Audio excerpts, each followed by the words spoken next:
Now, this might be subtle to some people, but to the rest of us, it's very obvious that the most popular fast fashion brands and even some contemporary brands are starting to look more and more like each other to the point we can't really separate them just by looks. And not only that, they're starting to look more and more like the higher end luxury designer brands, the very popular super brands. Not only do they share a resemblance in the styles of the clothing they're putting out, but the price gap between them is starting to close.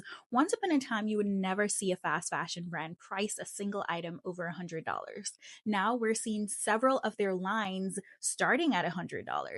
And for the contemporary fashion brands, the mid range brands, they're starting to cross that $1,000 threshold that we had somehow held them to. They are trying to elevate their status in the hierarchy of fashion brands to appeal to the type of customer who would be willing to spend that amount of money on items. But at the same time, they do know that they don't truly have what it takes to compete with the top luxury brands. What they're doing is carving out an entire niche for themselves, and a lot of people are calling this soft luxury. And there's one person who actually coined a term that I think perfectly sums it up, and they are luxe washing.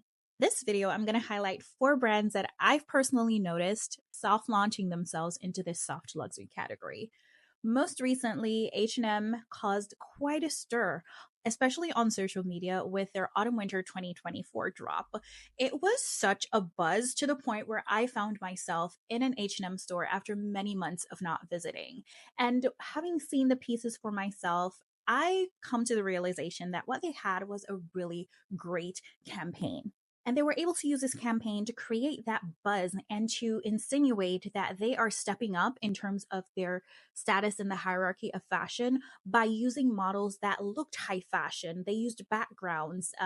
The whole aesthetic and aura of the campaign was very similar to what we see with brands like Loro Piana, Prada, and Hermes. It all seemed like a very elevated experience. And of course, that gives the feeling of luxury to a consumer who is seeking that feeling, but don't have the money to spend on a Loro Piana, a Prada, and Hermes. So they really stuck the landing with this campaign. But at the end of the day, H&M is a massive global fast fashion company that at one point had over 5,000 brick and mortar stores in more than 60 countries. It is a global fast fashion retailer that is able to offer extremely accessibly priced clothing, keeping up with every single micro trend. And in order to do that, you really have to think to yourself that they do all the fast fashion things. There's a lot of unsustainable materials, non-biodegradable materials, synthetic materials to make these clothing. And of course, to outsource low-cost labor, which in some ways is exploitation.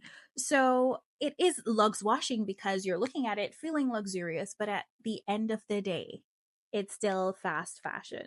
Of course, I have to make this disclaimer. I'm not trying to sway your opinion or influence you one way or another. You're free to shop wherever you want to shop. After all, I personally went to H&M to see for myself if there was anything that I would be able to bring home with me. And it turns out I didn't, because I found that the items, even though they looked amazing in the campaign, they were not worth my pennies because they were just not properly constructed. Now, the next brand I want to talk about is the most recent at the time of me making this video, and that is The Gap. And they recently had a collaboration with Cult Gaia, and it's one of my favorite collaborations to date. And their way of luxe washing, obviously, is the fast fashion brand, The Gap, partnering with a luxury brand. Now, Cult Gaia might be thought of as a mid-range brand. I kind of think they're luxury in a sense, but I think it was an amazing campaign that they also had. And it really speaks to somebody who really wants to get on the Cult Gaia train, but just doesn't have the money to shop Cult Gaia.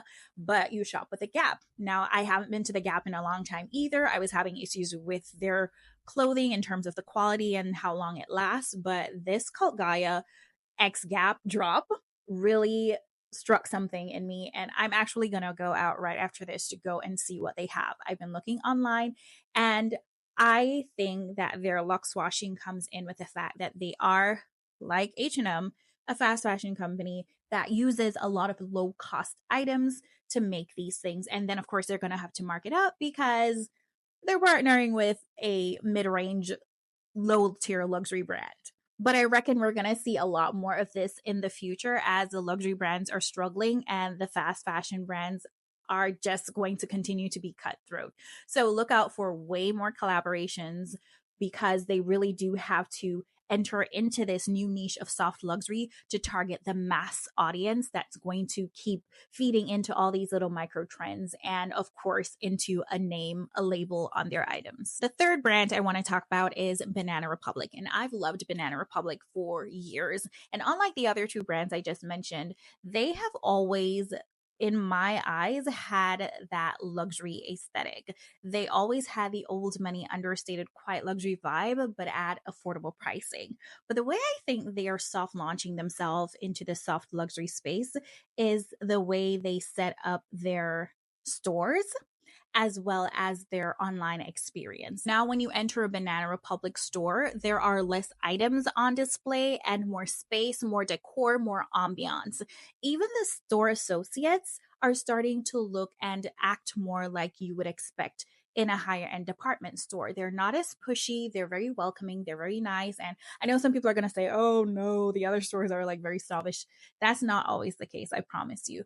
But the experience in a Banana Republic store is feeling a little bit more elevated. And I do believe that they have a home decor section and they're showing more of those things. They are putting on more campaigns in the store to evoke a feeling and a personality and draw you into kind of finding a fit for yourself within that space as opposed to just selling you clothing. The stores are not filled with as many clothes as you would see in somewhere like a Macy's or a JC Penney. It's a much more elevated experience in that light.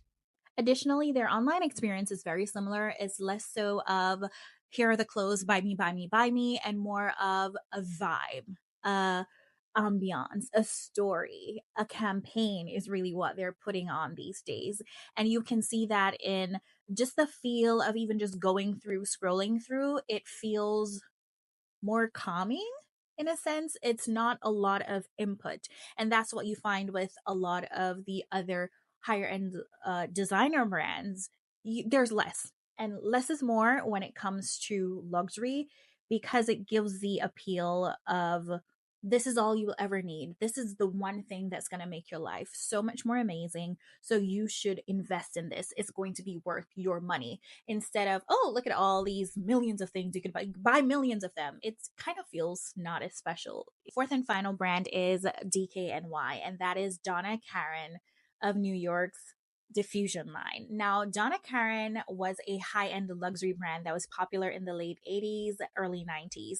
And because of that, they did what other brands were doing and started a diffusion line. And the aim of this diffusion line was to target the working class woman or the woman who was now able to enter into the corporate space. They wanted to offer these women the same type of luxury experience now that they were getting into that space, but of course at a more accessible price, a price that the now working corporate woman would be able to access. So they were very popular back then for their leather handbags, their shoes, and of course their corporate workwear.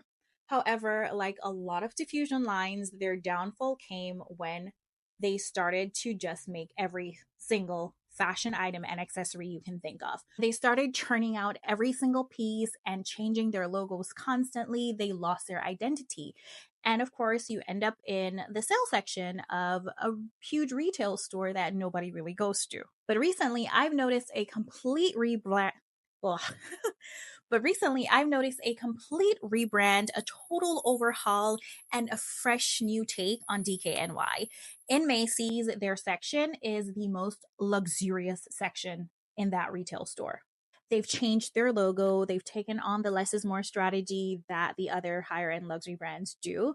And their aesthetic or their style of items is so much more appealing to the audience that is looking for that luxury, the audience that is into minimalism. The colors are more muted, they are more functional, they are more understated. Though they are in huge retail stores, they still tend to play into that scarcity, exclusivity type trope.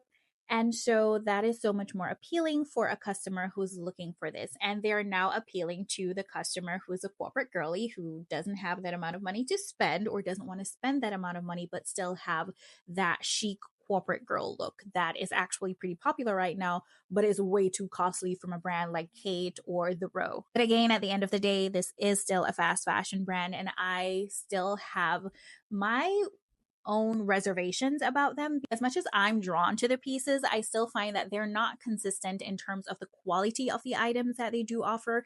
And I find that the items do enter the sale section relatively quickly. And I am still apprehensive about, spending money on any of the items. But I think if you're just someone who's looking for something functional to wear to work, no muss, no fuss, then it would be useful to get into DKNY right now. But I suspect over time, especially next year, we're going to see so many more fast fashion brands doing all sorts of things to convince us that they do offer higher quality pieces and they're giving you some sort of entry into luxury just without the high price tag and with a reputable name, and they are elevating their status. So it's okay that you don't have money, you don't have the luxury money to spend. They'll still give you the luxury experience, and you'll still have the opportunity to say that you are a luxe girly or a luxe guy. Comment below and let me know if you've been seeing this soft launch into soft luxury or this luxe washing. I linked that creator's info below. If this is your first time seeing me and you haven't yet subscribed to my channel, if you love this content, subscribe now. Go to my blog, read some of my articles. Until my next video, stay fashionably well and in good health.